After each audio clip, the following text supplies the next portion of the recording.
Howdy! How's it going out there in podcast land? Hopefully you're getting ready for a very Merry Christmas. It is the Christmas edition of Untold Tales from This Side of Nowhere, and I'm your host, Connor Jones, here to wish you a very merry country Christmas. Except that this week's episode takes place in Southern California. More in a moment, but first, here is a message from our sponsors. This week, our sponsor is Basin Pharmacy in Basin, Wyoming. Basin Pharmacy is your hometown pharmacy, as well as your source for over-the-counter medicine, vitamins, and supplements. They also carry office supplies, Russell Stover chocolates, and greeting cards. The friendly folks at Basin Pharmacy are happy to help with any of your medicinal needs, whether you have a prescription to fill or a question about your meds. You can stop in Monday through Friday from 9 a.m. to 6 p.m. and Saturdays from 9 a.m. to noon. We are also sponsored by the Wyoming Welcome Program. The Wyoming Welcome Program offers two services to local businesses: Table Talk and the Wyoming Welcome Baskets. Wyoming Welcome Baskets are filled with promotional items for local businesses and distributed to new move-ins to the Bighorn Basin. Table Talk brochures include jokes, facts about the state of Wyoming, the month's holidays, and advertisements from our local businesses. These brochures are placed on restaurant tables in Cody and Powell for diners to peruse. So if you'd like to get your business name out there, please contact the folks at the Wyoming Welcome Program by shooting an email to Haley J, that's HALEYJ, at wyomingwelcome.com. Do you have a noxious weed problem? The team at 307 Pest Management can help. We offer residential and commercial noxious weed management that is safe and affordable. Whether you have a parking lot, a yard, or some production land that needs treated for noxious weeds, 307 Pest Management is ready to help get your weeds under control. Give them a call today for a free quote at 307-250-0614 or send an email to 307pestmanagement@gmail.com. Yeah, like I said, this is a podcast about the middle of nowhere, or about as close as you can get to it. But today our story is going to take us into sunny Southern California, which, this year isn't too far off as far as weather goes from Wyoming. We have had some really bizarre, unseasonably warm weather here in Wyoming, and I've checked a couple times. Our weather is actually not too much colder than what they're experiencing down in Southern California. But, yeah. Well, yeah, like I said, Merry Christmas. I hope that you and your loved ones are having a very blessed holiday, and that you get to see plenty of family, eat way too much good food, and celebrate the special time of year when we celebrate the birth of our Savior, Jesus Christ. I am actually enjoying one of my Christmas gifts a little bit early for, it's been about 5 years. I've been using the same old HP laptop, and last year, the touchpad, the little mouse pad, stopped working intermittently, which made editing my podcast very frustrating. You can ask my wife about it, but we kicked the ball back and forth for a long time, and I finally broke down and bought another laptop. You can ask anybody. I hate spending money, but it was a Black Friday deal or Cyber Monday, one of the two. You know, everyone has deals this time of year. And I've been pleased with it so far. So, yeah, this is the first episode recorded and edited using my new laptop. So, should we get on with the story? I know you're just dying to know what kind of story from Untold Tales from This Side of Nowhere would take place in Southern California. Well, The title of this story is That Time It Snowed in California. After all the hours Wyomingites spend shoveling snow, driving in the snow, trudging through snow, and shivering in the snow, you would think that spending a year without snow in sunny California would be a relief, if not cause for celebration. The truth is, though, no matter how much we suffer through it, snow is like an annoying kid brother. You're surprised to find you miss snow when it isn't there, and especially at Christmas time. When I served as a missionary in Riverside County in Southern California for the Church of Jesus Christ of Latter-day Saints at age 18, I was fresh out of high school. I arrived in the mission field in August of 2015, and even though it was hot in Southern California, my experience working as a farmhand in the Wyoming summer heat had me well prepared for the scorching California summer. What I wasn't prepared for was the California winter.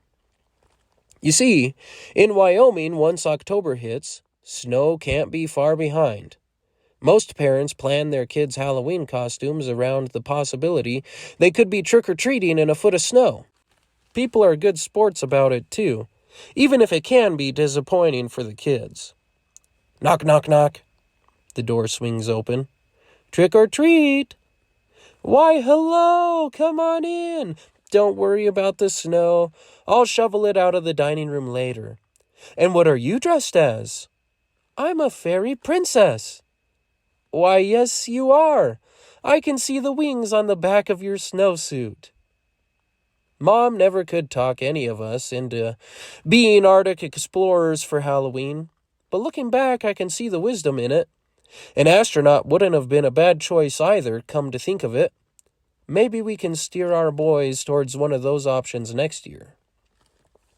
Anyways, when October rolled around in Riverside, California, I expected the weather to at least cool off some, but I found to my surprise that the weather seemed to be oblivious to the fact it was now fall. Every day was still the same: sunny, clear skies, and a high of 90 degrees. Walking the streets of Riverside, I remember just wishing there would be some change in the weather, any change at all. Months on end of clear blue skies and warm weather could be considered paradise. But even paradise can get monotonous when it never shakes things up. As Thanksgiving approached, I was relieved when the weather cooled off about 5 degrees, but my thoughts often wandered back to Wyoming and the mountains at home. It didn't help when my parents reported Poverty Flats was getting record snowfall.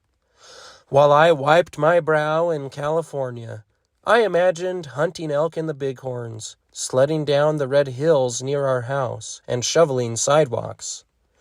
On Thanksgiving Day, we played football with members of the local congregation at a park, and it was 75 degrees. Everyone wore shorts and t-shirts. It was despicable. Sometimes Wyoming will have a really warm fall, like this year, and no one is quite sure what to do with themselves. Farmers are bewildered with all their crops harvested. They plow early and wonder if they should have kept right on irrigating. Those with hay fields get an extra cutting, which is exciting for them, but bizarre for everyone else. Who bales hay in November? But even when there's a warm fall, you can always count on a Wyoming winter. And when December hits, something inside of me is just waiting for snow to fall. My first December in California, a little hole inside of me that could only be filled with snow yawned empty and unfilled. It felt so strange to see Christmas lights on palm trees and Frosty the Snowman blow-ups on green lawns. This wasn't Christmas. This felt like a farce, an act. We were all just pretending it was December. It couldn't actually be December without any fierce, biting winds, without any frost, without any snow. But it was. Christmas came, and Mom and Dad sent me a package with a jar of homemade pear jam and some wrapped gifts. Mom sent a little fabric Christmas tree I hung on the wall in my apartment with a dozen pictures of Jesus with Velcro and scriptures on the back so I could add one to the tree each day. It was Christmas, I suppose, but it just wasn't the same. The swimming pool in our apartment complex remained unfrozen, and the high on Christmas Day was close to 70 during what was a warm December, even by Southern California standards. January came, and I marveled at the monsoon season and the week when everything was green, before spring came abruptly with highs in the 80s. Then I was roasting through another California summer. I remember one afternoon in August when we trekked through a neighborhood, hoping to run into someone we could talk with. Upon returning to the car, soaked with sweat, we discovered that the temperature was a scorching 113 degrees. It was hard not to wish I was in the Bighorn Mountains. But the year rolled by, and once again, it was approaching Christmas time. The second Christmas as a missionary is always easier, mostly because you've experienced one Christmas away from home already. I had no way of knowing this Christmas would be one of the most memorable of my entire life, and a day I would look back on with fondness for years to come. Part of it was the snow. Let me explain. In November, we met a couple of amazing people we began teaching. The first was a young man called Martin, whom I met on Gould Street, the most crowded street in Riverside. In addition to a long row of massive apartment buildings that could be appropriately called the projects, a couple little strip malls finished off Gould Street. Elder Peterson, my missionary companion, and I met Martin one day walking down the street where a crowd of rough-looking guys were slouching near a graffiti-covered wall. They looked like a group of pandilleros it would be best to pass by, like a pack of wolves licking their chops. Elder Peterson and I were ready to hightail it down the jagged sidewalk when one of the guys in the gang broke off from the group and came running after us. I immediately wondered if this was how my mission might end, and I'm sure it was even more intimidating for Elder Peterson, who did not speak Spanish. My first instinct was to start running, but something told me we should wait. The young man who approached us didn't look like he was driven by murderous intent, so we turned to meet him. "Elderes!" he yelled in Spanish. "How are you? My name is Martin, and I am a Mormon." I wouldn't have been more surprised if he had claimed to be John Wayne. He was a wiry young Latino with a tapered buzz cut, a white t-shirt, and baggy jeans, and he definitely wasn't hanging out with a group of churchgoers. But when you're a missionary, you get used to getting surprised by people. I immediately put out a hand. "Mucho gusto, Martin," I said with a grin. "I'm Elder Jones, and this is Elder Peterson. You're a member of the Church of Jesus Christ of Latter-day Saints?" "Sí," came the reply. "I'm from Honduras, and I've been looking for the church." So began weekly lessons with Martin. We found out he had been baptized when he was in his teens and spent a lot of time with missionaries sharing the gospel. His cousin invited him to come to the States when he turned 18, and driven by a desire to escape the gangs in the capital, Tegucigalpa, and make a better future, he took his cousin up on the offer. He had been in California for a short time and found himself in a strange place, surrounded by strangers. He was working in a factory, doing shift work, but he wanted to come to church. We gladly began teaching him and worked on getting him a ride to the nearest Spanish congregation. Around the same time, we met another man by the name of Jose. We ran into Jose as he was walking home from his job at a local restaurant. The house where he was renting was decked out in Christmas lights, and a couple blow-ups were staked out in the little patch of grass in front.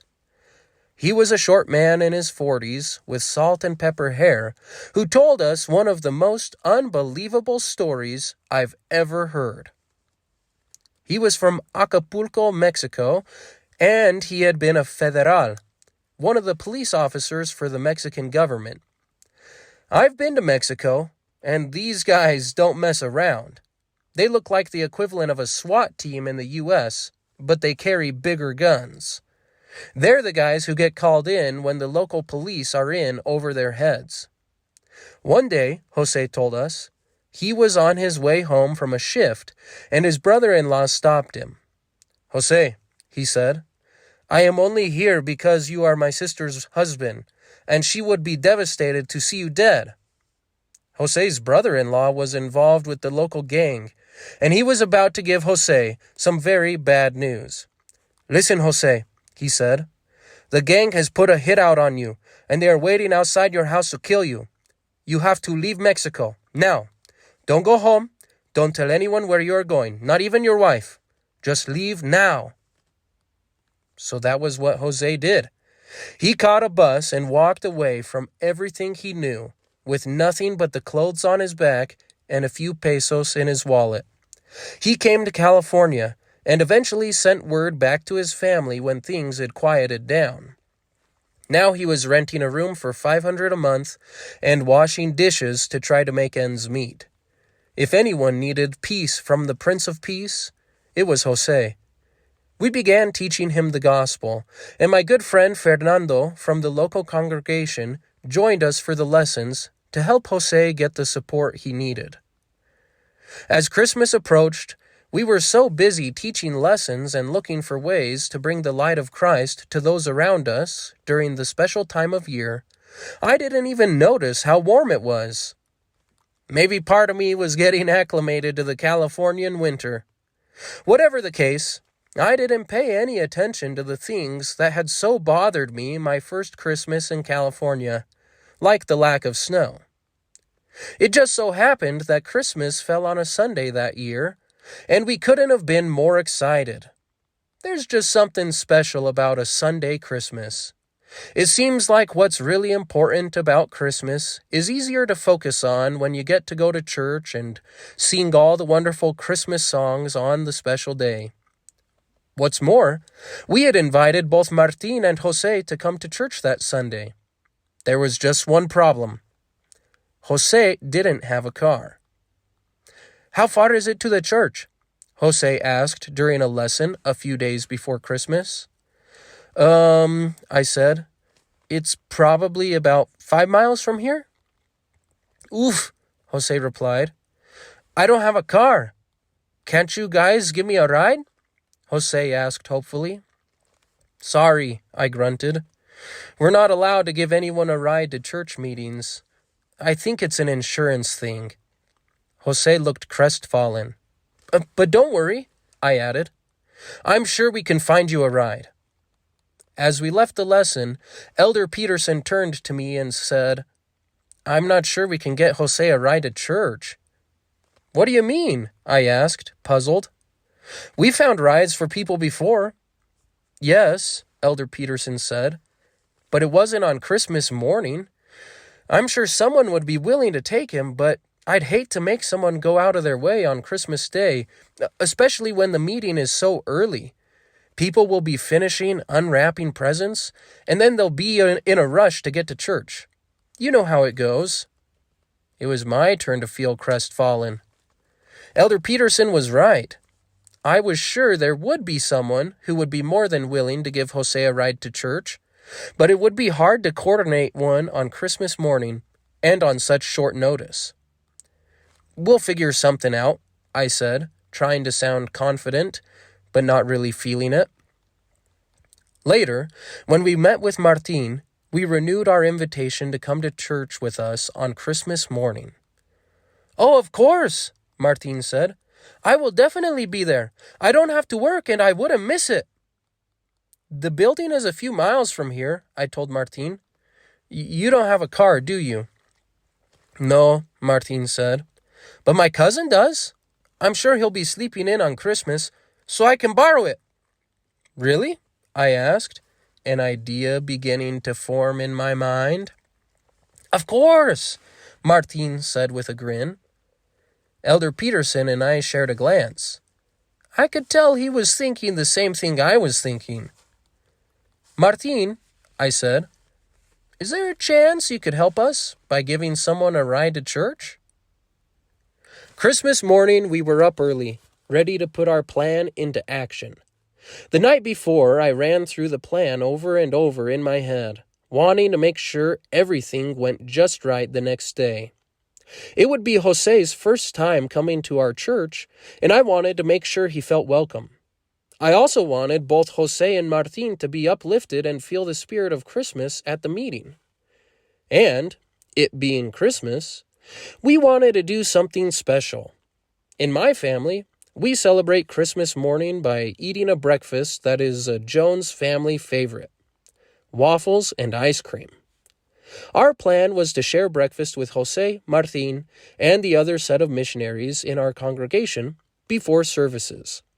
But first, we had to get everyone to church. Our plan was to begin by going by Martin's apartment. Then, he would follow us to Jose's house, where he would pick up the ex-federal, and from there we would go to the chapel. The plan seemed simple, but my previous experiences with inviting people to church, especially early on a Sunday morning, let alone Christmas Day, had been far from encouraging. When you're a missionary, you get pretty used to people saying, "Sure, I'll come to church," and then you knock on their door Sunday morning only to find them in pajamas and unwilling to leave the house. It can be hard to break old habits. I thought I had considered all the possibilities and prepared myself for anything that might happen, but I was about to get the biggest surprise of my entire 2 years as a missionary. The next morning, when I pulled aside the curtains of our apartment window, I was greeted by something I never thought I would see in Southern California in all my wildest dreams. Snow. "Elder, it snowed last night," I shouted. "What?" Elder Peterson asked in disbelief, rubbing the sleep from his eyes. "Well, would you look at that? We're having a white Christmas in SoCal." Before leaving for church, we took a few minutes to open the packages our families had sent us. Few things bolster a missionary's spirits like receiving packages from home. The morning was off to a terrific start. I just hoped things would keep going that way. "We don't even own a window scraper," I chuckled when we reached the car. "Guess I'll use this In-N-Out gift card." Growing up, it was always with a degree of annoyance that I scraped windows. But after a year and a half without cold weather, scraping the window with the little plastic square was suddenly a joyful task. Elder Peterson and I looked around in awe as we drove through what had been an arid landscape just the day before. Now frost coated every surface, and a light dusting of snow covered the ground. "Hopefully they don't cancel church," Elder Peterson worried, checking his cell phone. "We haven't heard anything yet, right?" I asked. "Nope," Elder Peterson shook his head. It was almost 8, and church started at 9. As we drove toward Gould Street, I saw that the usually bustling streets of West Riverside were nearly deserted. A thick fog obscured buildings, and palm trees emerged from the mist like frond-covered ghosts.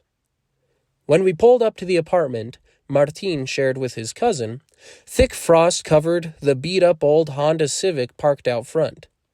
I texted Martin's number. "Estamos aquí. Feliz Navidad." I held my breath, hoping against hope that Martin would be awake and ready for church. If he didn't come, Jose wouldn't either, and that would definitely put a damper on our Christmas. A minute passed. Elder Peterson and I each said a silent prayer. Then, the phone buzzed. "Ya vengo," the message said. "He's coming!" I shouted in triumph. A few minutes later, a groggy Martin emerged from the apartment in dark skinny jeans and a button-up shirt. I wouldn't have been happier if Saint Nick himself had walked out. I opened the car door and stepped out into the chilly air. "Feliz Navidad," I said happily. "It's so cold," Martin replied in Spanish. He had been outside mere moments and his teeth were already chattering. What is this? He asked, looking around at the light dusting of snow in disbelief. I doubt the astronauts who first landed on the moon viewed their surroundings with more astonishment. It's snow, I said. Snow, Martin repeated. It does not snow in Honduras. I've never seen snow before. Don't worry, I replied. It snows in Wyoming, where I'm from, every year. No big deal. I'm sure it will melt soon. Okay, he said, but he didn't look reassured. How do I drive? Martin asked. I can't even see out the window. That was when I taught a Honduran how to scrape a windshield with my trusty In-N-Out gift card. We were off to a great start. Things didn't get much better. He's up, Elder Peterson said happily as I got back in the car. Yep, I replied with a little less enthusiasm.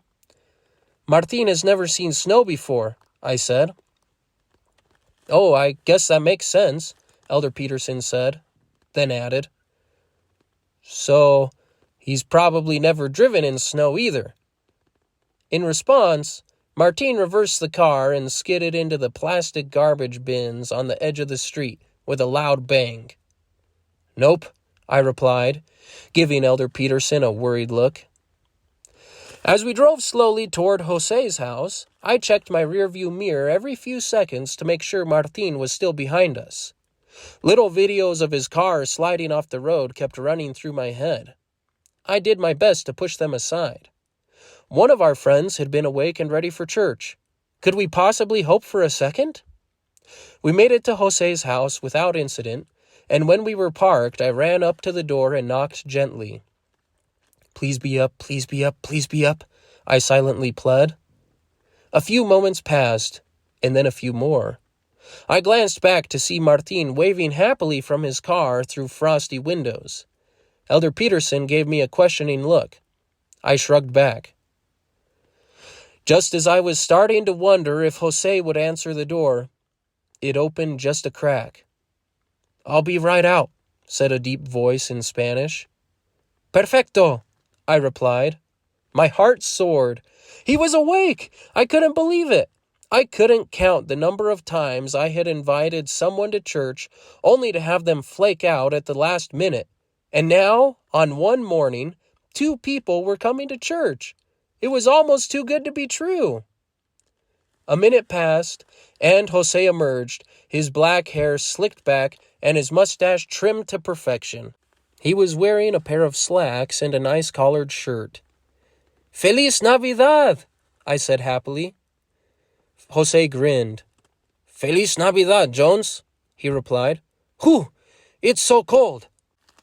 In a few minutes, we were driving slowly toward the church, and Elder Peterson and I were beside ourselves with excitement.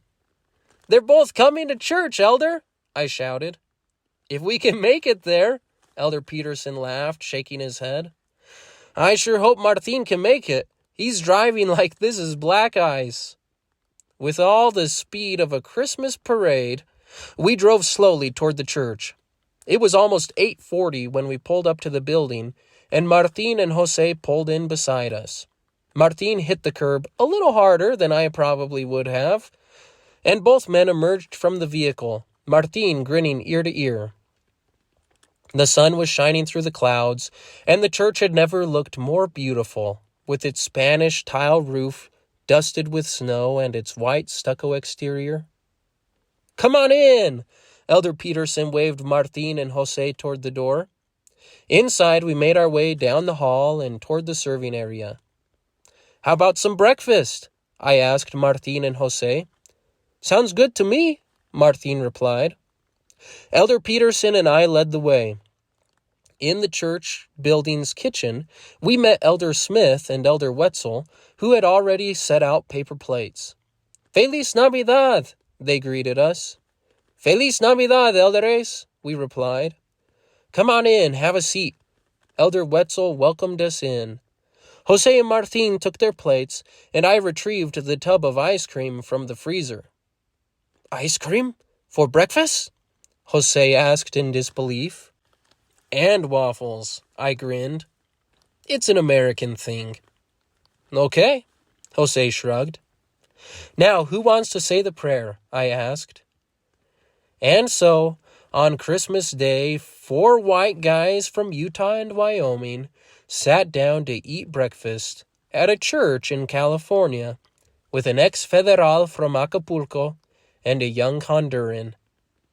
Outside, snow glimmered on palm trees, and the chill air took the breath away from churchgoers as they hurried to get to church.